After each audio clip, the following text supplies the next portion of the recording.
Muy buenas noches. Despido más barato y contrataciones más flexibles. El borrador de la reforma laboral que se ha filtrado en las últimas horas da nuevos argumentos a los sindicatos para convocar una huelga general. Sería la quinta desde 1988 y la cuarta que sufre el Partido Socialista. Es jueves 3 de junio. Desde la redacción central de La Voz de Galicia, bienvenidos a Vía V.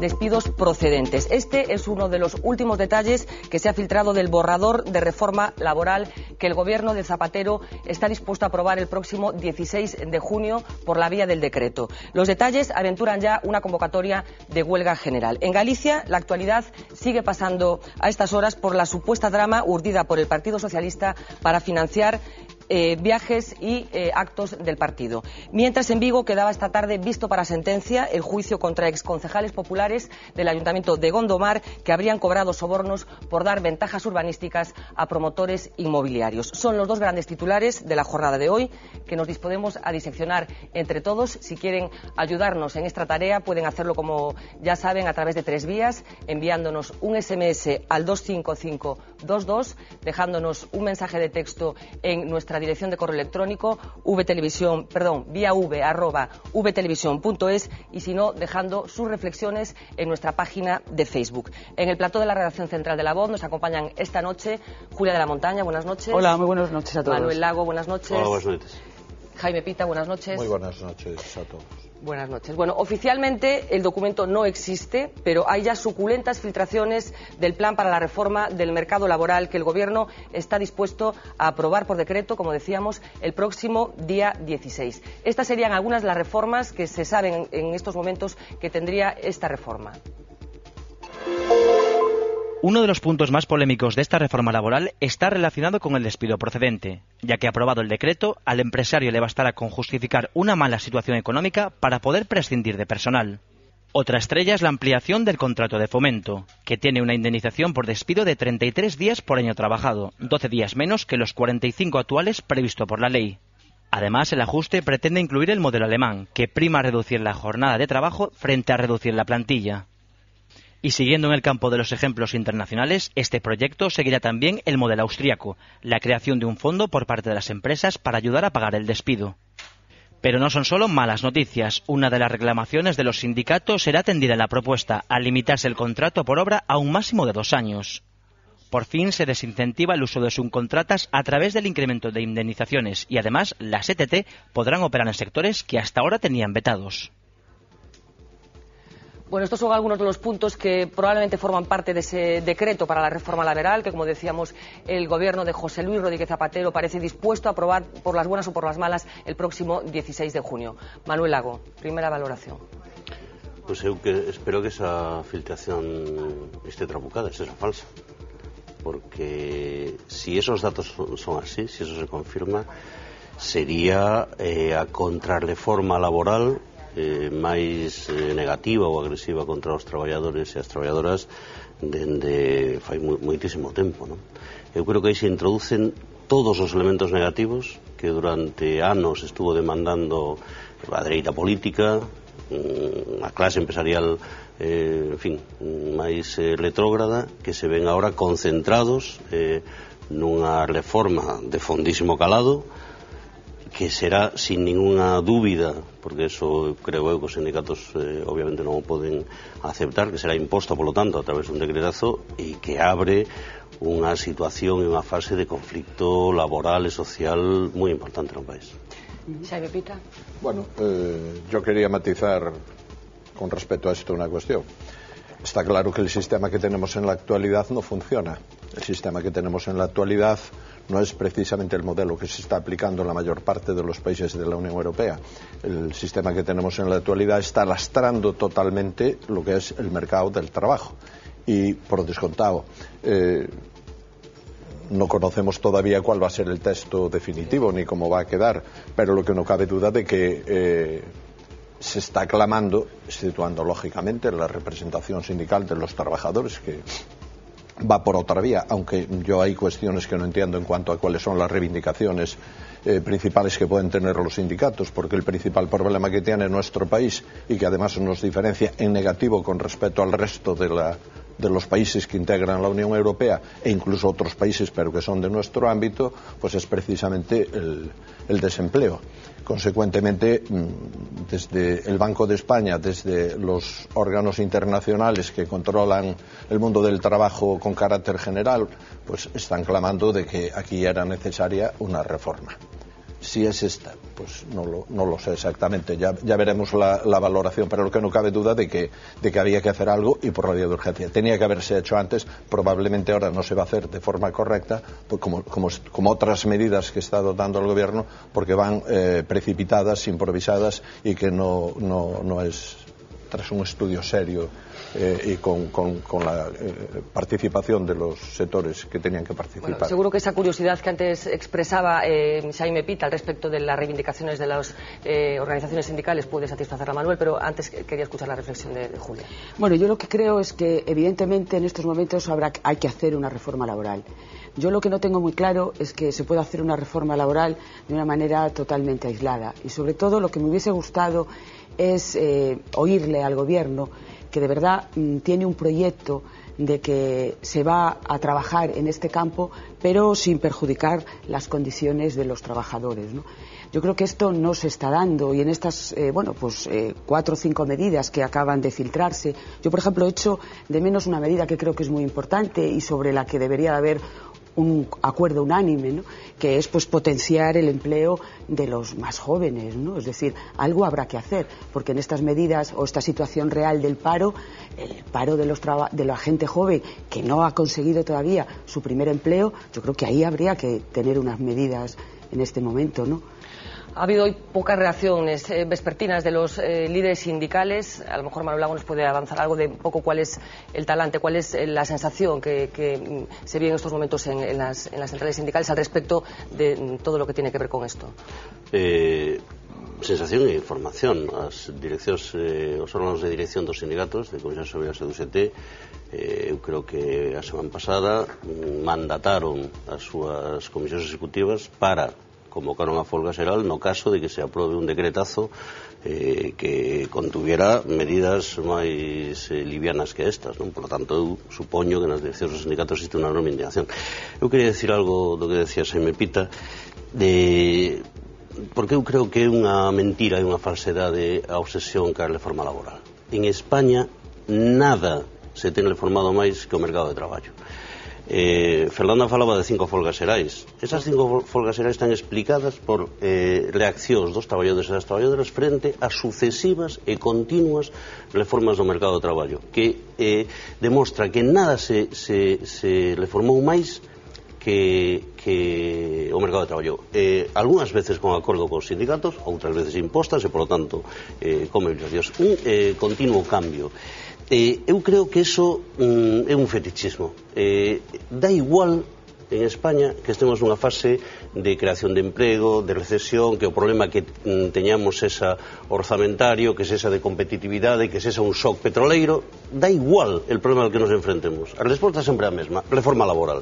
E moitas veces, Julio decía, se di reforma laboral sin decir que reforma laboral. E entón se converte nunha palabra, nun cuento máxico. Temos problemas de competitividade, reforma laboral. Temos un problema ca débeda exterior, reforma laboral. E de utilizar ese concepto desa maneira tan frívola está absolutamente desgastado. Vou decir, se me deixas, Fernanda, un tema clarísimo. Esta crisis non a provocou un mal funcionamento do mercado de traballo en España, e, polo tanto, a salida da crisis non pode vir dunha reforma do mercado de traballo. Temos que diagnosticar que pasou para que estemos nesta situación de recesión no exterior, na política do goberno, na especulación inmobiliaria, e adoptar un programa de asuste económico que dé respostas aos problemas. Pero en España decimos, todo eso é moi complicado, unha reforma laboral. Reforma laboral que en que consiste? Pois en abartar o despido.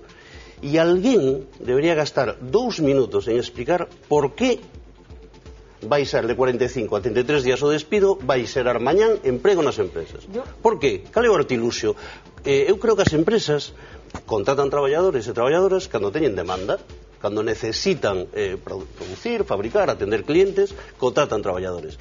E non hai ningún empresario decente que cando precisa contratar un traballador se ponga a pensar quanto lle vai costar despedilo. O que pensa é, eu necesito persoas para traballar na miña empresa para atender a demanda dos produtos e servicios que eu vendo. E esa é a lógica. Yo solamente quisiera decir brevemente, abaratar el despido.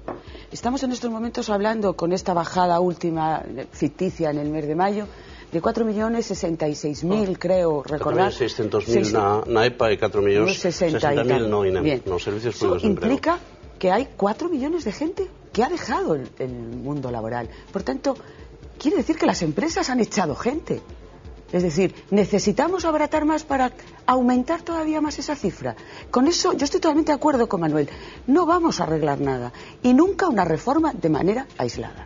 Xaime. No, eu vou a dualizar un pouco na miña fala dentro da armonía das nosas linguas, os que defendemos a convivencia armónica do galego e do castelán, para decir que o que non se pode é tomar acordos aillados dun contexto xeral e dunha situación como é que temos, por exemplo, neste momento tráxica, difícil, complexa que temos neste momento en España. O que non se pode é facer medidas como a do fai de días sobre o salario dos funcionarios, conxelar e baixar os salarios dos pensionistas, etcétera, etcétera. E agora, pois, con outra medida unilateral en relación co mercado do traballo. Eu penso que isto é unha cuestión global. Aquí temos un problema moi grande, máis grande que o resto dos países con carácter xeral da Unión Europea, do ámbito no cal nos estamos encadrados, e que hai que buscarlle solución. Eu penso que para buscarlle esa solución é unha cuestión global.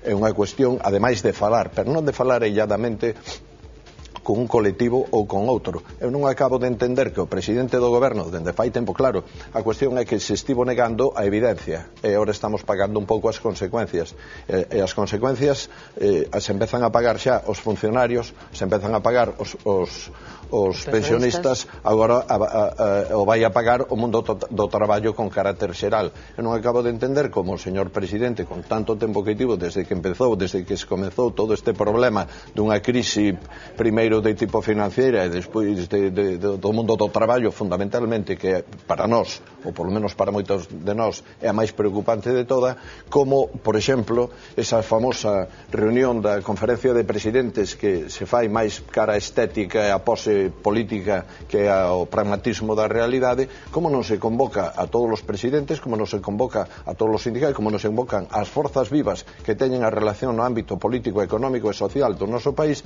para chegar a unha serie de acordos e buscarlle a solución. Pero esa solución ten que estar entrelazada unhas cuestións ca as outras. Neste caso, non hai que coincida lóxicamente co que di Manuel, pero sí que non cabe dúbida. En que non coincide? Non, en que eu penso que sí que hai que facer unha reforma. Se fan moitas reformas, pero os tempos van evolucionando. Non digo do ámbito da que estamos a falar. Eu estou a favor de facer unha reforma do mercado de traballo en España, porque o mercado de traballo en España ten unhas ineficiencias enormes. Exacto. Estou claramente a favor, pero unhas reformas que teñen que ir na liña contraria. Deixadme que dé dúas Por exemplo, os convenios colectivos, quero decir que é unha das cosas que se ven falando permanentemente. En España, no tempo da crise, se perderon 2 millóns de empregos, ¿no? Os 4 millóns separados e a acumulación do que había antes do inicio da crise, se perderon 2 millóns de empregos. Desos 2 millóns de empregos, 1 millón está na construcción. 1 millón de empregos está directamente na construcción. E iso ten que ver, polo tanto, ca especialización do modelo productivo do noso país, que dende fai 15 anos e colleu o final dos gobernos de Felipe González, todos os gobernos de Aznar e os gobernos o primeiro goberno de Zapatero, fixo como motor da economía a construcción, o turismo, a hostelería, e iso xenerou moitísimo emprego na etapa de Aznar e na primeira etapa de Zapatero. De feito, España foi o campeón europeo da creación de emprego durante 5 anos. Que emprego? Pois o emprego que agora perdemos. Emprego precario, emprego temporal, emprego de pouco valor engadido, e emprego moi sometido ás variacións do ciclo. E esa é a reflexión que habría que estar facendo. Cal é o modelo productivo que temos no noso país e cal é o modelo de relacións laborais que está de acorde con ese modelo productivo. Ti non podes ter unha fábrica de automóviles de alto nivel que a empresa reduzca ou aumenta o emprego según ven a crisis en miles de persoas. O faz cando estás concentrado nun sector como é a construcción, por poñer un exemplo, que sube e baixa con unha capacidade, con unha flexibilidade enorme. Deixa que des o segundo apunte. Ademais do emprego na construcción, cal é outra explicación desa sangría enorme do emprego na crisis española? A precariedade laboral. España tiña unha tasa de precariedade laboral do 35%. 35 de cada 100 traballadores e traballadoras teñen un contrato temporal. Este é un dato importantísimo porque fala da mentira do debate do custe de despido. Que fixeron as empresas cando empezou a esvilcar a aparecer a crise? Non renovar os contratos temporais. Entón, de repente, empezaron a desaparecer das empresas os traballadores con contrato temporal, e o axuste se fixo rápido, inmediato, con apenas custes para as empresas e enormes custes sociales. E esos, remato, son os dous problemas que ten a nosa economía e o noso mercado de traballo. Unha especialización productiva basada en sectores de baixo valor engadido e de pouca competitividade, e un mercado laboral basado na precariedade laboral. Y esas son las cosas que hay que remediar.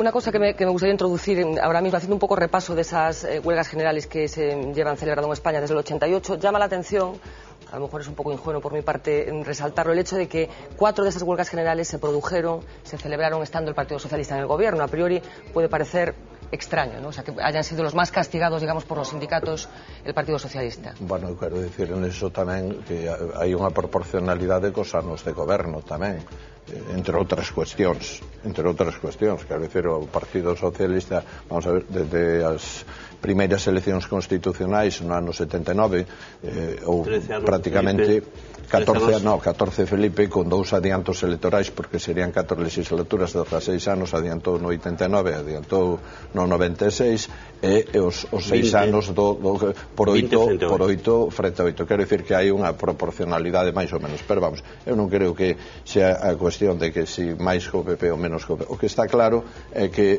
hai unha situación de crise que se aborda de distinta maneira. Quero recordar, isto é importantísimo, que no ano 96 España non era unha crise tan profunda nin tan grave como a que temos neste momento, pero si a tiña porque nós non cumplíamos ningún dos 4 grandes compromisos que marca o Tratado de Maastricht, que marcaba a Unión Europea, ningún dos 4, e que tiñamos proporcionalmente un número de parados pois case maior que agora, porque 3 millóns de parados sobre unha poboación activa de 12,4 millóns que había no ano 1996 e que nós non cumplíamos ningún dos principios, era unha situación moi grave, que non quebra porque non se pode producir a quebra, pero que a quebra técnica da seguridade social en aquel momento, sobre todo a efectos da percepción das pensións, que estaba nunha crise profunda, con un cambio de política que por las circunstancias que sexa o Partido Socialista non acaba de entender, pois en moi pouco tempo, en 18 meses, se lle dou volta totalmente a situación de crise económica que tiñamos no noso país, e se produxo sí, co que está plantexando de que con precariedade, etcétera, pero que non cabe dúbida de que en 6 anos se crearon ni máis ni menos que máis de 4 millóns de postos de traballo e o incremento da afiliación á Seguridade Social chegando aos 17 millóns, e iso non foi e máis o que estaba dicindo, a mitade do emprego creado en todo o conxunto dos países da Unión Europea, a mitade, o 50%, foi creado en España, con precariedade indiscutiblemente, pero neste momento eu o falo, ademais, desde o punto de vista do meu pensamento independente neste momento, de que o gallá, ainda que fora en precariedade, que a situación que teñen hoxe as persoas, as familias e a xuventude, que son os máis afectados, incluso as mulleres ainda máis, pois que ainda que fora en precariedade, que houbera pois en precariedade a creación de millóns de empregos no noso país. Gustaríame ir introducindo máis argumentos neste debate, interrumpímonos como sempre, pero neste contexto de conflictividade social social que está generando la reforma laboral. El expresidente del Gobierno, José María Aznar, ha vuelto a hacer algo que últimamente acostumbra a hacer muy a menudo, que es hablar de España fuera de España. En las últimas horas Aznar ha estado hiperactivo, ha dado una conferencia en París, ha concedido una entrevista al periódico francés Le Figaro y aparece en la primera página del cuaderno de economía del New York Times. Recogemos en Vía V algunas de las reflexiones, algunas de las perlas que ha dejado en estos medios de comunicación. Elecciones anticipadas, ya. Así de contundente ha sido José María Aznar en una entrevista concedida al diario francés Le Figaro. El expresidente considera que el Ejecutivo es un desastre, que ha dejado de hacer sus deberes y de cumplir sus responsabilidades, lo que explica que la crisis en España sea más grave que en otros países. Opinó también que ahora son necesarias medidas para recuperar la competitividad, pero para ponerlas en práctica es necesario un cambio de gobierno. Aznar ha instado a convocar elecciones anticipadas si Zapatero no logra aprobar los próximos presupuestos y asegura que incluso dentro del PSOE muchos consideran que su continuidad no es buena para el futuro del partido. ¿Crisis económica y crisis institucional y política tamén? Con colaboracións como o expresidente Aznar, pues realmente vai ser máis difícil reorientar o país, ¿no? Eu creo que un expresidente dun país, especialmente un que se define a sí mesmo como patriota, non pode estar facendo isto. Quero decir que a responsabilidade que ten unha persoa que pola súa trayectoria, polo seu papel institucional neste país, pois escoita nos mercados, e nos inversores, e nos especuladores, non pode facer este tipo de declaracións. Eu sí creo que hai unha crisis institucional e política moi importante, porque non pode haber unha crisis económica do nivel que temos, non pode haber un conflicto social como o que se está avanzando sin que exista un problema político. E eu aí creo que as responsabilidades están compartidas, ¿no? Eu creo que a clase política española está dando un exemplo lamentable de responsabilidade para enfrentarse a esta situación de crisis na que estamos. Eu estou bastante de acordo co que decía Xaime Pita de que fai falla un plan completo, integral, fiscal, industrial, productivo, laboral, que saque o país para adiante. E ese é un pacto que tiñan que levar adiante o Partido Socialista, o Partido Popular, e contar co apoio dos sindicatos e dos empresarios. O país precisa dese gran acordo. E calquer voz que pretenda o regate a corto, calquera que pretenda utilizar a crisis para gañar as eleccións, para vengarse da súa derrota nas urnas, pois lle fai un moi flaco favor a este país. Estamos no tempo do acordo. Tenemos 30 segunditos apenas para esa publicidad. Yo simplemente quería decir que además, aparte de esas declaraciones, esa perla del expresidente Aznar, a mí también me ha molestado mucho la del propio Felipe González. Yo creo... pues no lo vamos a reventar porque tenemos esas declaraciones de Felipe González, incluso la reacción que tuvo a continuación ayer mismo Rodríguez Zapatero. Una última reflexión, 15 segundillos y nos vamos a publicidad y luego volvemos con Felipe González. No, simplemente decir que, claro, pedir eleccións anticipadas non é ser antipatriota, ou pediron outros noutros momentos. Eu considero que hai que anticipar as eleccións, hai que tomar algunha medida, o que non cabe dúbida que a situación, hai un goberno que está en caída libre, hai un presidente que está adoptando co seu goberno unha serie de medidas que son contrarias precisamente ao que estamos falando aquí, que non está prácticamente de acordo nadie, nin os funcionarios, nin os pensionistas, nin os sindicatos, nin prácticamente ninguén, nin siquiera os expresidentes do noso país, non o presidente Aznar, o presidente González, etcétera, consecuentemente tenemos tiempo todavía a la vuelta de publicidad, continuamos debatiendo y dónde se dice. Tenemos tiempo después de publicidad, continuamos, nada, unos segundos de anuncios, cuando son las 10:24 regresamos enseguida aquí en Vía V.